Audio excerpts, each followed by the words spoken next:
శ్రీకృష్ణ పరబ్రహ్మణే నమః. ఓం శుక్లాంబరధరం విష్ణుం శశివర్ణం చతుర్భుజం ప్రసన్నవదనం ధ్యాయేత్ సర్వవిఘ్నోపశాంతయే. శ్రీ భగవద్గీత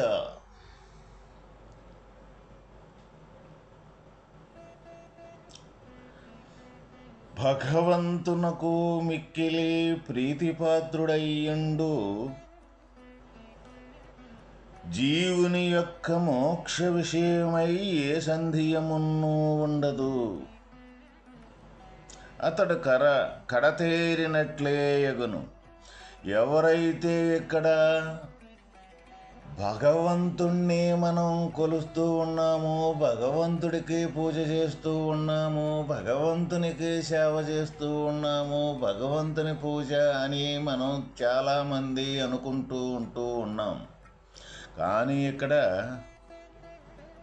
మనము భగవంతుడికి పూజ చేస్తున్నాము అని అంటే భగవంతుడికి పూజ అవసరమా? భగవంతుడి కోసం మనం చేస్తున్నామా? చాలామంది భగవంతుడి కోసం చేస్తూ ఉన్నాము అని అనుకుంటూ ఉంటుంటారు. అది నిజమైన ఆలోచన కానే కాదు. ఎందుకు అంటే మనము ఈ సృష్టికనేది నిజము అని మనం సృష్టిలోకి వచ్చాము. ఈ సృష్టి నుంచి తప్పించుకునేదానికి సంబంధించి మన కోసము మనం చేసుకునే పూజ ఏదైతే ఉన్నదో అదే వాస్తవికంగా ఇక్కడ భగవంతుని పూజ అంటాం. భగవంతునికి ఏ పూజ చేయవలసిన పని లేదు. ఇంకా రెండవది, భగవంతుడికి ఇష్టంగా ఉండే విధానం ఏంటిదంటే ఏదైతే భగవంతుని సంబంధించిన గుణాలు ఏవైతే ఉండయో వాటిని మనం అలవరుచుకొని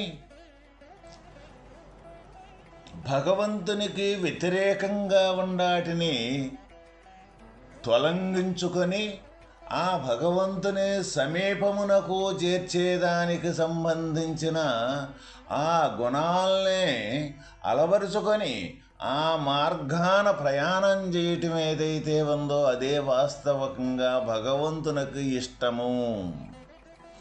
అందువల్ల భగవంతునికి మన ఇష్టం ఏదైతే ఉందో, నేను భగవంతునికి పూజ చేస్తూ ఉన్నాను, భగవంతుడు నన్ను కరుణించట్లేదు అని ఇక్కడ మనం అనుకునే అపోహలో ఏవైతే ఉన్నాయో అవన్నీ కూడా మనం తొలగించుకోవటం అవసరము.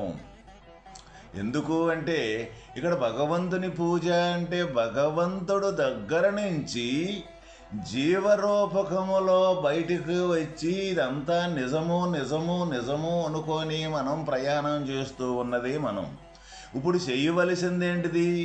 మనంతటక మనమే బయటకు వచ్చేసాం. ఇప్పుడు పోవలసింది ఎవరు?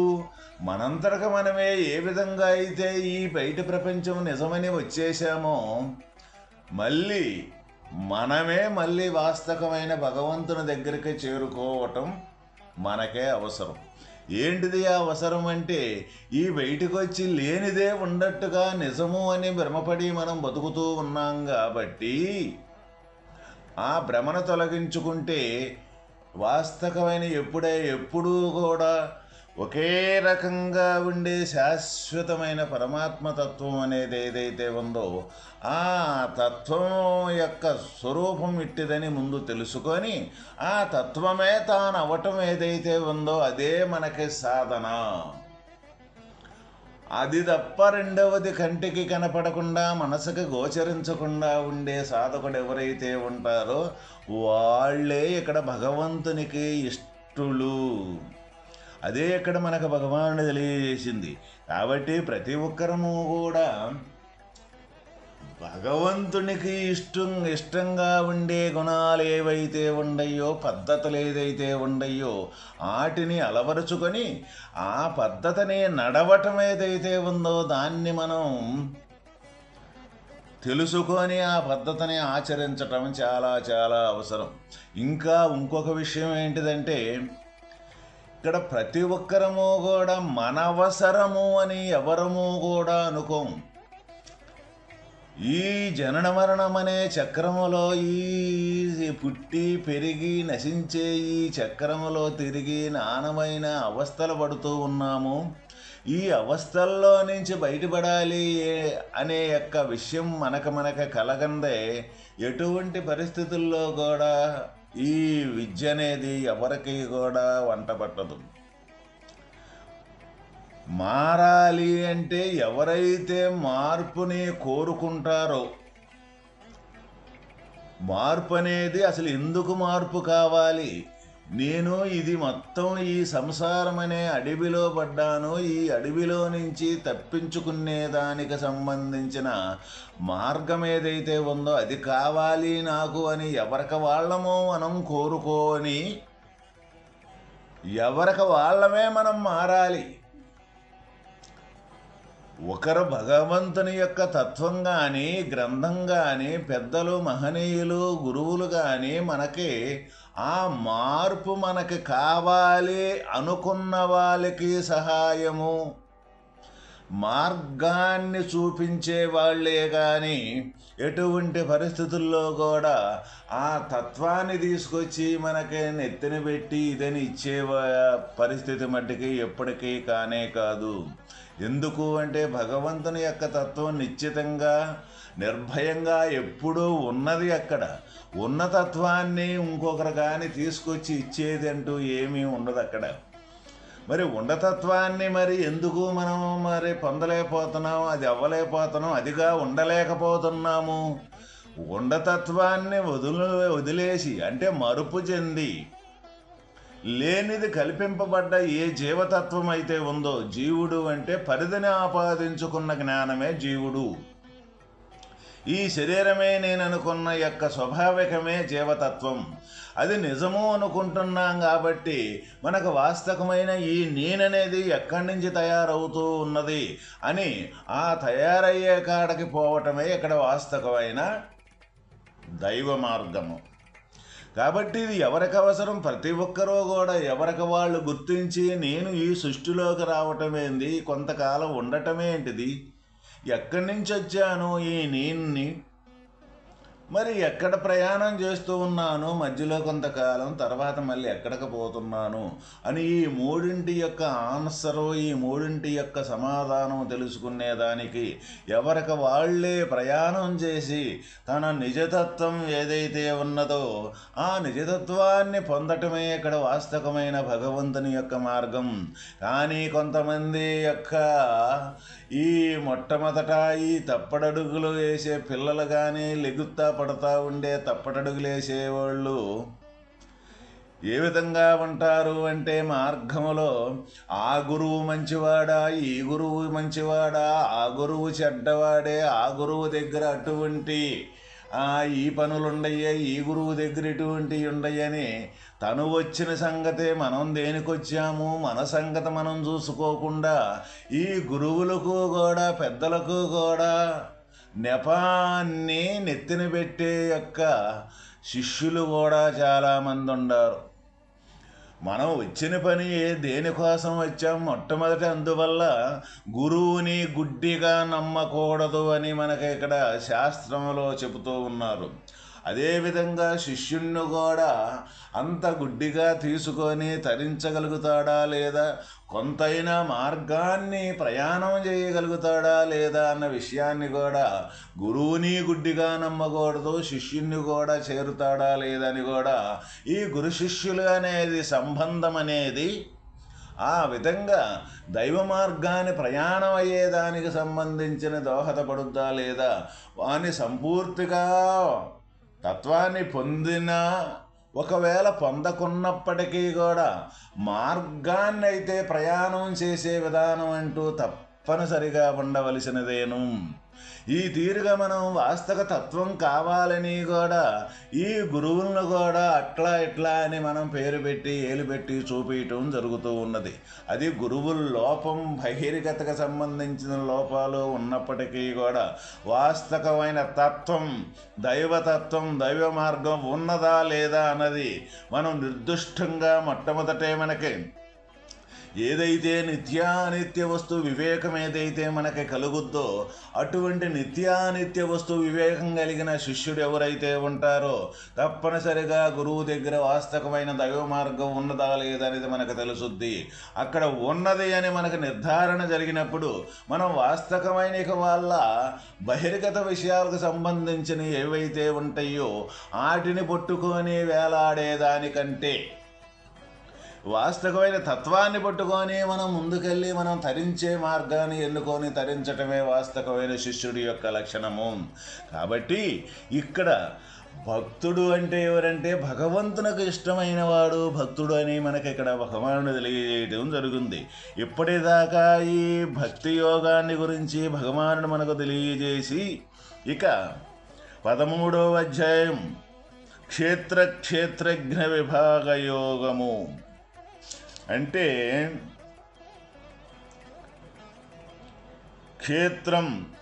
క్షేత్రమనగా శరీరము, క్షేత్రజ్ఞుడనగా ఆత్మ, జీవుడు. వాస్తవముగా క్షేత్రజ్ఞుడు జీవుడు వాస్తవముగా క్షేత్రజ్ఞుడే కానీ క్షేత్రము కాదు. కానీ అజ్ఞాన కారణమున తాను క్షేత్రమని తలంచి జీవుడు దుఃఖములను అనుభవించుచున్నాడు. ఇక్కడ క్షేత్రమనగా శరీరము, క్షేత్రజ్ఞుడనగా ఆత్మ, జీవుడు వాస్తవముగా క్షేత్రజ్ఞుడే కానీ క్షేత్రము కాదు. ఈ శరీరములో అంతర్గతంగా ఉండి ఈ శరీరాన్ని నడిపే యొక్క జీవతత్వం, జీవశక్తి ఏదైతే ఉన్నదో ఆ జీవుడు వాస్తవకంగా క్షేత్రజ్ఞుడు. అంటే ఈ క్షేత్రాన్ని నడిపేవాడు ఆత్మస్వరూపుడే కానీ వేరే కానే కాదు. కానీ ఇక్కడ మనం ఏమీ జరుగుతూ ఉన్నది, ఇక్కడ శాస్త్రం అనేది వాస్తవకంగా జీవుడు ఆత్మస్వరూపుడే.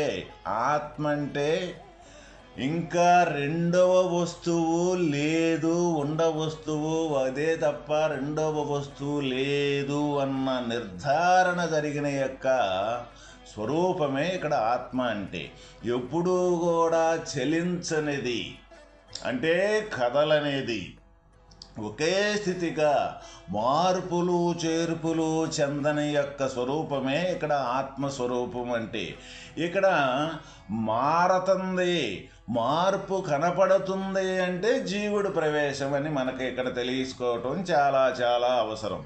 ఎప్పుడైతే మార్పుని మనం గమనించటం జరుగుతూ ఉన్నదో ఆ గమనించే యొక్క మార్పే నిజము అనుకునే యొక్క సంధి ఏదైతే ఉన్నదో అదే ఇక్కడ జీవుడు. ఈ వాస్తవికంగా ఈ జీవుడు ఆత్మ యొక్క స్వరూపమే. ఏ కదలిక లేకుండా నిండి నివిడీకృతమై ఉండ పరమాత్మ యొక్క స్వరూపమైతే ఉన్నదో ఆ స్వరూపమే కానీ వాస్తవికంగా క్షేత్రజ్ఞుడంటే ఈ శరీరమే నేను అనుకునే భావన కాడే ఉండి ఇదే నిజం అనుకునేది మట్టి కానే కాదు. అంటే ఈ శరీరంతో కూడా కలుపుకొని ఈ శరీరమే కాక అన్ని శరీరాలు ఈ జీవకోటి మొత్తం ఎన్ని కోట్ల జీవకోటి అయితే ఉన్నదో అన్ని జీవకోటి అన్ని ప్రాణికోటి శరీరాల్లో కూడా ఉండే యొక్క స్వరూపము ఆత్మస్వరూపమే. అదే కాకుండా ఈ పంచభూతాలు ఏవైతే ఉన్నాయో మనకి కనపడే ఈ దృశ్య రూపములో ఈ పంచభూతాలు మొత్తం కూడా పరమాత్మ యొక్క స్వరూపమే. రెండవది అంటూ లేకుండా ఉండే యొక్క స్థితి ఏదైతే ఉన్నదో ఆ స్థితే ఇక్కడ ఆత్మస్వరూపము, పరమాత్మ యొక్క స్వరూపము. అటువంటి స్థితి నుంచే ఈ నేను అనే యొక్క జీవశక్తి ఈ శరీరాన్ని ఆపాదించుకొని నేను పుట్టాను, నేను పెరుగుతూ ఉన్నాను, నేను నశిస్తూ ఉన్నాను అని ఈ లోకములో అనేక రకాల యొక్క సమస్యలతోటి బాధపడుతూ, అనేక రకాల ఇబ్బందులు పడుతూ, అనేక రకాల కష్టనష్టాలతోటి అనేక రకాల జీవితాన్ని జీవిస్తూ ఉన్నాము. అందువల్లే మానవుడి యొక్క ప్రత్యేకత, మానవుడు గొప్పవాడు అని మనకు శాస్త్రాలు కానీ మనం కానీ అనుకుంటూ ఉన్నాము. ఏమిటిది మానవుడి యొక్క గొప్పతనము అంటే, వాస్తవకంగా మానవుడి యొక్క గొప్పతనం ఏంటిదంటే, పరమాత్మ యొక్క తత్వం ఎట్టిదనే ముందు తెలుసుకొని ఆ పరమాత్మ యొక్క స్వరూపం అయ్యేదానికి సంబంధించిన జ్ఞానం ఏదైతే ఉన్నదో ఆ జ్ఞానమే ఇక్కడ ఈ మానవ శరీరంలో ఉన్నది అన్నమాట. ఈ శరీరంలో ఉన్న ఆ జ్ఞానం తప్ప గొప్పతనం రెండవదంటూ ఏమీ లేదు. ఎందుకు అంటే అన్ని శరీరాల్లో కూడా జ్ఞానం ఉన్నప్పటికీ కూడా అది నిరంతరం ఆ శరీరం పోషించుకునేదానికి సంబంధించిన మట్టికే ఉపయోగపడుతూ ఉన్నది. అయితే ఈ శరీరంలో ఈ శరీరాన్ని పోషించుకుంటానికి, ఈ పోషించుకొని తర్వాత ఈ శరీరం అనేది ఎక్కడి నుంచి తయారవుతూ ఉన్నది, ఈ శరీరానికి తయారయ్యేదానికి మూలం ఎవరు, అసలు ఈ జగత్ మొత్తం అంటే చూసి కంచేపుండి లేకుండా జనించి గతించే యొక్క ఏదైతే ఉన్నదో ఇది మొత్తం ఎక్కడి నుంచి జరుగుతూ ఉన్నది, దీనికి మూలం ఎవరు అని తన ముందు తన శరీరాన్ని తను తెలుసుకొని ఈ జగత్ మొత్తం కనిపించే ప్రపంచం యొక్క మొత్తాన్ని కూడా ఆ పరమాత్మ యొక్క స్థితి తప్ప రెండవది లేదు అని తెలుసుకునే జ్ఞానం ఏదైతే ఉన్నదో ఆ జ్ఞానమే ఈ శరీరంలో, మానవ శరీరంలో ఉన్నది. అందువల్లే ఈ శరీరానికి మానవుడు అని మన పూర్వీకులు పేరు పెట్టారు. మానవుడు అంటే మా అంటే అజ్ఞానము, నా అంటే లేకుండా, వా అంటే వర్తించుట, డా అంటే ఉండేవాడు. అంటే అజ్ఞానము లేకుండా ఉండేవాడు ఎవరైతే ఉన్నారో వాళ్ళే ఇక్కడ మానవులు అని మనకు తెలియజేయటం జరిగిందన్నమాట. ఇప్పుడు అజ్ఞానం అంటే ఏంటిది? శరీర పరిధి మట్టుకే నేను అనుకుని నడిచేది ఏదైతే ఉన్నదో అది అజ్ఞానం. జ్ఞానం అంటే ఏంటిది? శరీరమే కాదు, శరీరం వెలపలే కాదు, సర్వ ప్రాణికోటి సర్వ పంచభూతాత్మకంగా ఉండే కనపడే ఈ దృశ్య ప్రపంచం మొత్తం కూడా కనపడకుండా ఉండే దృక్స్వరూపంగా ఉండి, ఈ దృక్కు వేరు కాదు, ఈ దృశ్యం వేరు కాదు, మొత్తం కదలిక లేకుండా ఒకే స్వరూపంగా ఉండే యొక్క పరమాత్మ స్థితి ఏదైతే ఉన్నదో ఆ స్థితిని తాను అనుకునేదానికి కూడా సంకల్పం కదలాలన్నమాట. తానని అనుకునేదానికి కూడా లేకుండా సహజంగా ఉండే స్థితి ఏదైతే ఉన్నదో ఆ స్థితిని పొందిన యొక్క లక్షణమే, ఆ స్థితిని పొందిన యొక్క విధానం ఏదైతే ఉన్నదో అదే మానవుడు అంటే, జ్ఞానము అంటే. ఇప్పుడు మనం జ్ఞానంగా జీవిస్తూ ఉన్నామా, అజ్ఞానంగా జీవిస్తూ ఉన్నామా అని మనం కానీ ప్రశ్న వేసుకున్నట్లయితే ప్రతి ఒక్కరికి కూడా తెలిసిపోద్ది. దీనికి మనకి ఈ జీవన విధానానికి సంబంధించిన కుల మత విచక్షణత అనేక రకాల మనకి ఇక్కడ గోచరిస్తూ ఉన్నాయి. ఏ కులమైనా సరే, ఏ మతమైనా సరే, ఏదైనా సరే ప్రతి ఒక్క మానవుడు కానీ ప్రతి ఒక్క జీవరాశి కానీ ఈ పంచభూతాత్మకమైన నిర్మితమైన శరీరాలే కానీ వేరే ఇంకెకటి కానే కాదు. కాబట్టి ప్రతి ఒక్కరూ కూడా తరించాలి, ప్రతి ఒక్కరూ కూడా ఈ మోక్షాన్ని పొందాలి, వాస్తవమైన భగవంతుని యొక్క స్వరూపంగా మారిపోవాలి అన్నప్పుడు వాస్తవంగా ఈ మానవ ధర్మం ఏదైతే ఉందో ఆ మానవ ధర్మాన్ని ప్రతి ఒక్కరం కూడా పాటించాల్సిన అవసరం ఎంతైనా ఉన్నది. లేకపోతే ఈ తత్వ విచారణ కాకపోతే అన్ని జీవరాశులకి మనకి ఎలాంటి తేడా లేనే లేదు. అయ్యి తింటున్నాయి, మనము తింటూ ఉన్నాం, అయ్యి పెరుగుతున్నాయి, మనము పెరుగుతున్నాం, అయ్యి ఈ సుఖదుఖాలు అనుభవిస్తూ ఉన్నాయి, మనం సుఖదుఖాలు అనుభవిస్తూ ఉన్నాం, అయ్యి ఒకరోజు చనిపోతూ ఉన్నాయి, మనం చనిపోతున్నాం. ఏ వ్యత్యాసము లేదు. వాస్తవికంగా శాశ్వతంగా ఉండే తత్వాన్ని తెలుసుకోవటమే ప్రత్యేకత. అదే మానవుడి యొక్క కర్తవ్యము. ఓం తత్